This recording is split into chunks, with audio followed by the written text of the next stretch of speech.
Hello students, this is Ms. Herndon again for IMED 1316 Chapter 5, and this is for the part that is about forms, which this is part 2 of our video.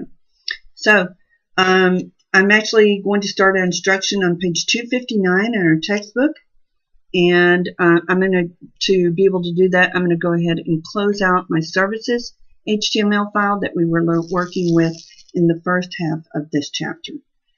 And if you go back to your files in the files panel, you'll see that we also have a file for contact, and we want to double click the contact file so that it opens, and that's what we would be working in. You'll notice that I'm still in design view. I am in expanded view up here, and you can certainly go to split view if you'd like. I like working in split view, as y'all know, but for this particular chapter, I think I'll just keep it in design view for the moment. Okay, I reserve the right to change my mind now. Okay, page 259, and we are going to scroll down the page, tap or click at the end of the last line where the gallery PFP at the gallery.net. And then we're going to press enter to put in a new line. And we're going to type, you may complete the form below to schedule your photography session.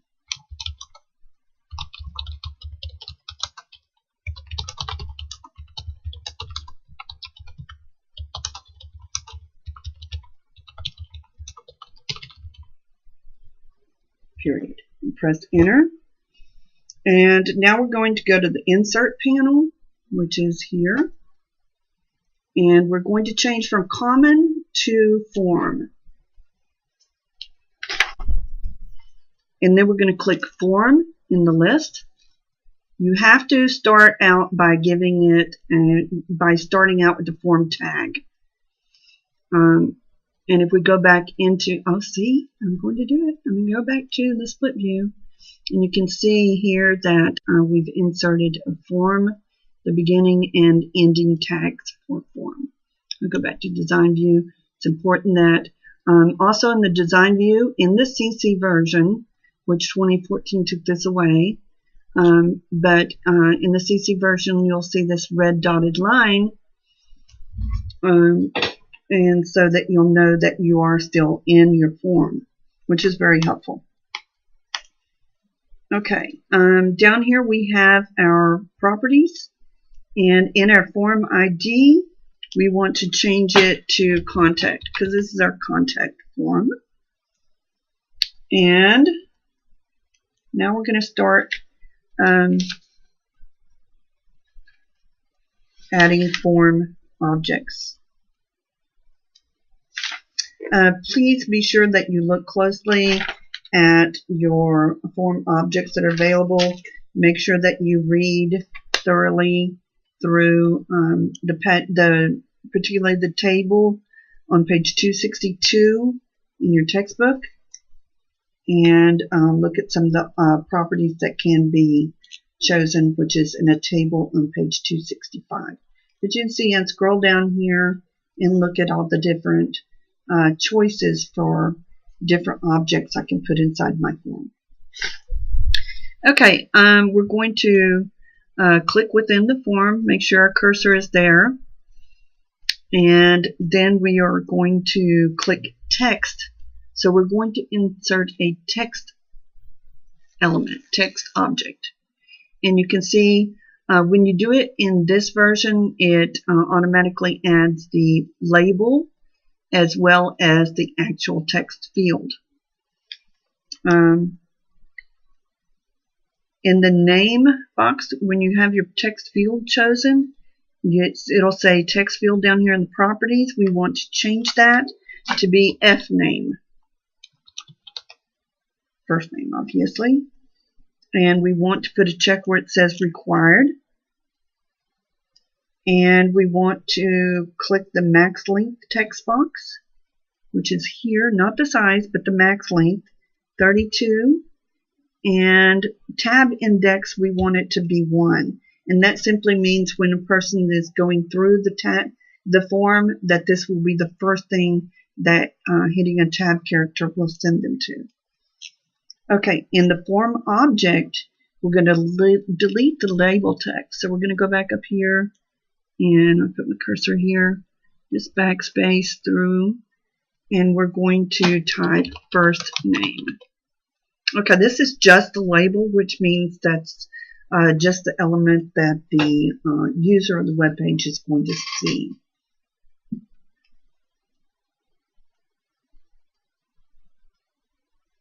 Okay, and then we're going to tap or click to the right of the first name label or text box, and then we are going to hit enter to insert a new line, and then we're going to tap or click again in the insert text object, and we've done it again. So in the name text box on the property inspector right here, we're going to change that to be L name, and that's of course for last name. We're going to make it a required field, and we're going to maximum length 32, and the tab index is going to be 2.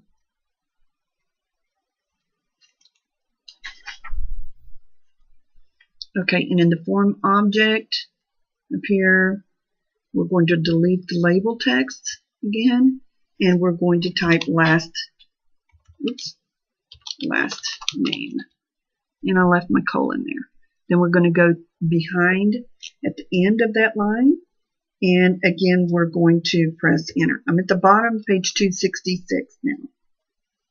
Now we're going to choose an email object.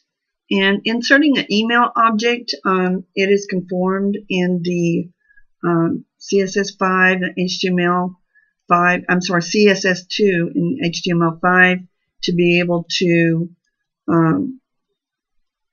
use the email so that it's always, they have to have an actual email address there for it to accept it. So now we're going to insert email object. And in the property inspector, we're going to click required again, and we want it to be tab index 3. Okay, and then we're going to click to the right of that and go to the next line again. This time we're going to go to TEL object and insert it, which is of course a telephone number. We want to be able to use this. My placeholder and my title are actually a little off.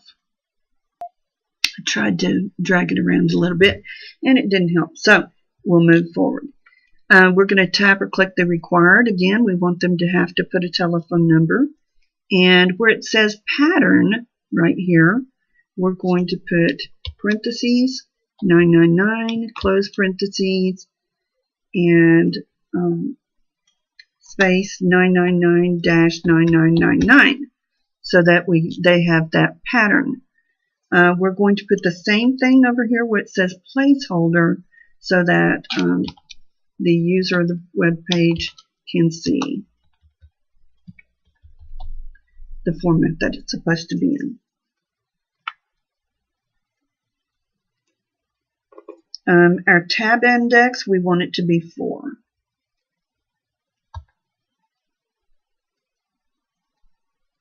Okay, and we're going to delete the label text here.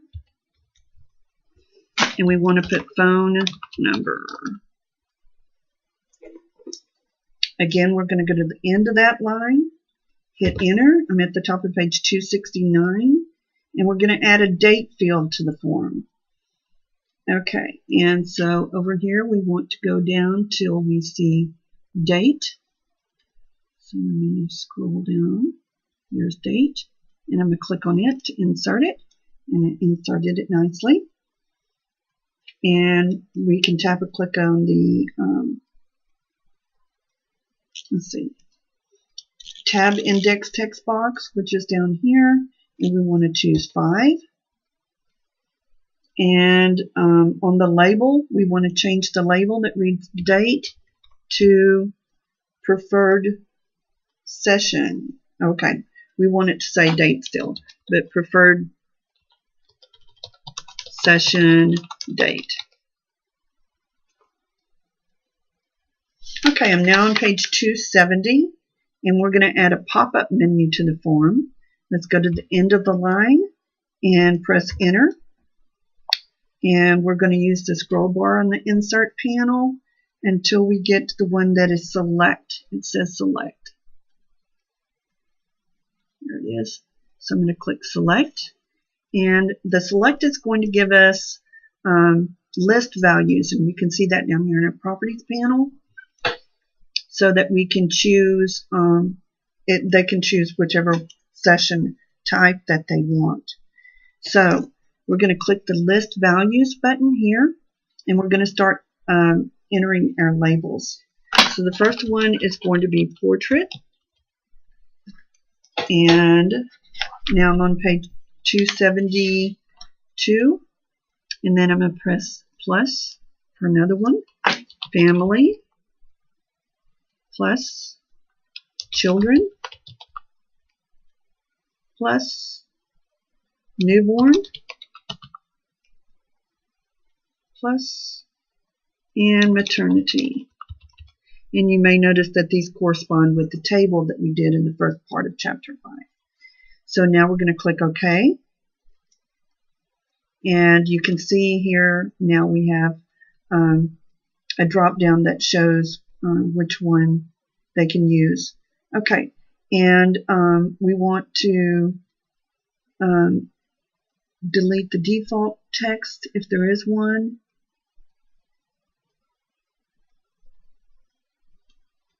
And we're going to change it to portrait.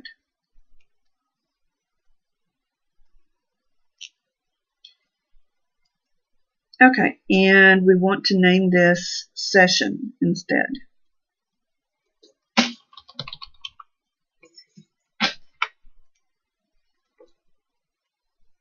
And our tab index should be 6.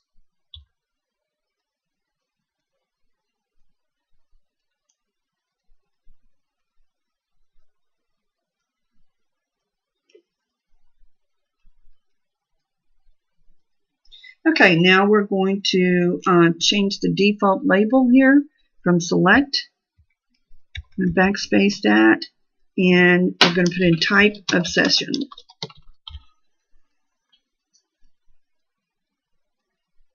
Okay, I'm at the bottom of page 273. We're going to add a list box to the form, and then we're going to go to the end of that line, press enter again for a new line, and we're going to use the select object again. And this time we're going to make it a multiple select box. In other words, they can choose more than one choice. So we're going to click multiple and put a check there. And then we're going to click on the list values button. And we're going to write Google. And then do plus sign again to add another one. Magazine ad. Plus newspaper.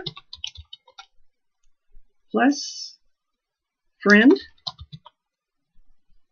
Plus other. And then we're going to click OK. I'm going to scroll down here.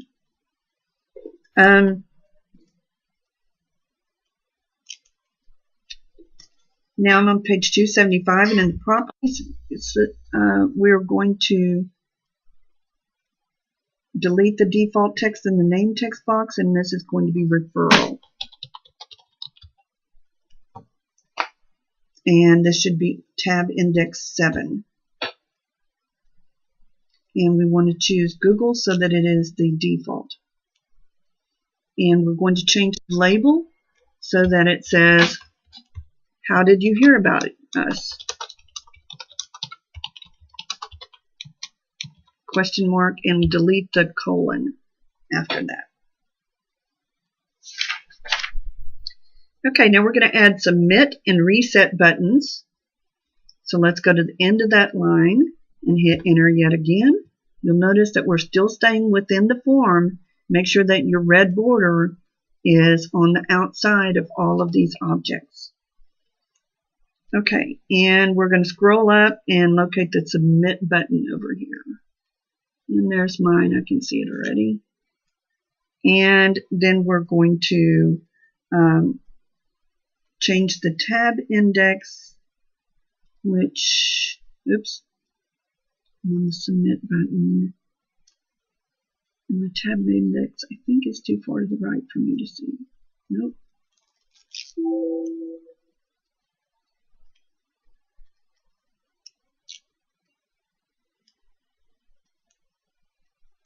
Got it selected. Okay, I had to move my properties that window actually up to see my tab index. Anyway, the submit button is going to be tab index 8. And so we can change that now.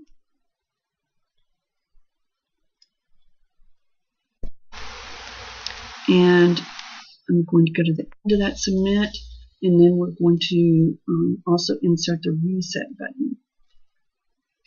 And when we have the reset button selected, I'll drag my properties panel out again. My tab index for this one, it excuse me, is 9.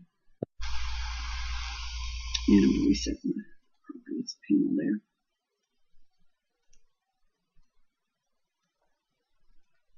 And then we're going to do File, Save All. And now we're going to style the form. I'm on page 277, changing to 278.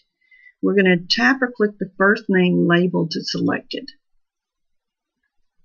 And tap or click the Style, CSS, and the Source, in the Sources on our CSS Designer panel. And then we're going to choose Mobile Size, which is this first one. And we're going to, oh, I'm sorry. We're supposed to change to Mobile View. Right here. And then we're going to tap or click Global in the media. And we're going to click the Add Selectors. And then we're going to hit Enter to what it's added for us. And in the CSS Designer panel, we're going to click this Set Width text box. So I'm going to go to Text. And where it says, oh, I'm sorry.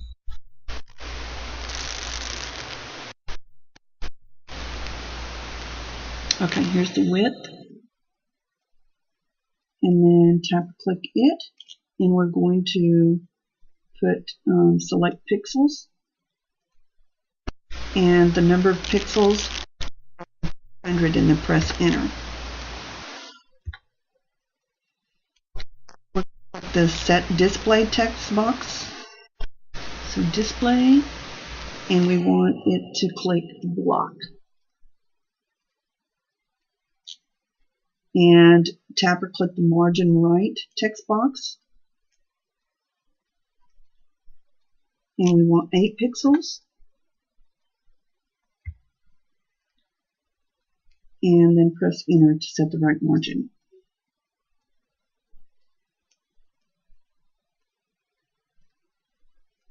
Okay, and you'll notice when we changed it to block that it has put the label on top of each of the forms, the form entry.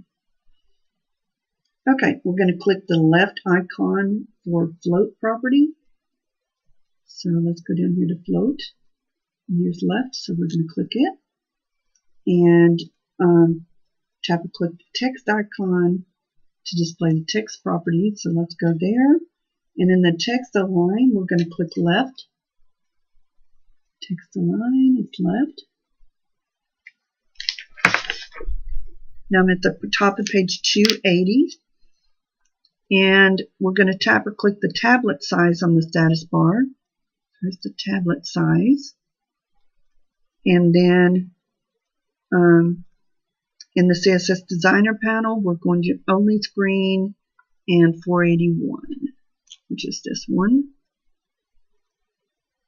And then we're going to click Add Selector and press Enter.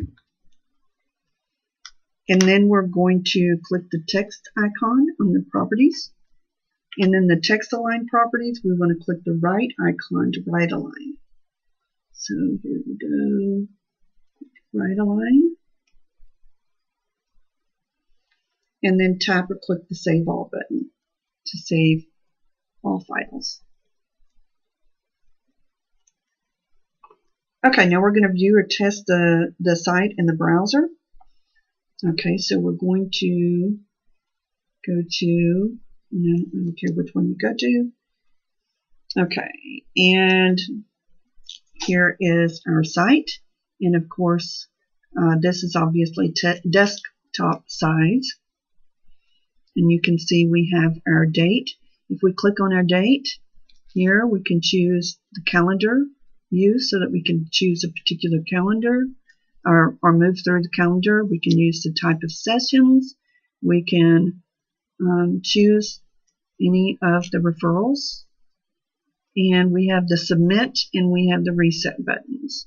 And both of those are going to cause you to it's going to cause it to go to a hand like it's active, but truthfully we haven't told the submit button to actually do anything, and that's a whole different discussion, and our book doesn't cover that at all. But when I tried to click it though, it told me please fill out this field, and it did that because these are required fields, and if I filled this one out and didn't fill out the rest, it would keep giving me warnings about the rest of them. Now we can go ahead and scale this down to see what it will look like if we I'm going to drag this back out. If we go back into the smaller sizes. And there's the tablet view. Actually, that may be the phone view. Yeah, I think it's a phone view. Oh, there's the tablet view. Look at the menu to see the difference. And you notice in the tablet view, it's going to be right aligned. And then if we go to the mobile size, remember that we made it blocked. So there are some changes there between views.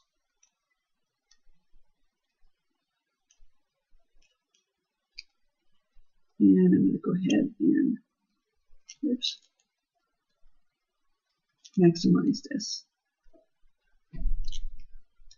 Back to the desktop size. Everything seems to work correctly.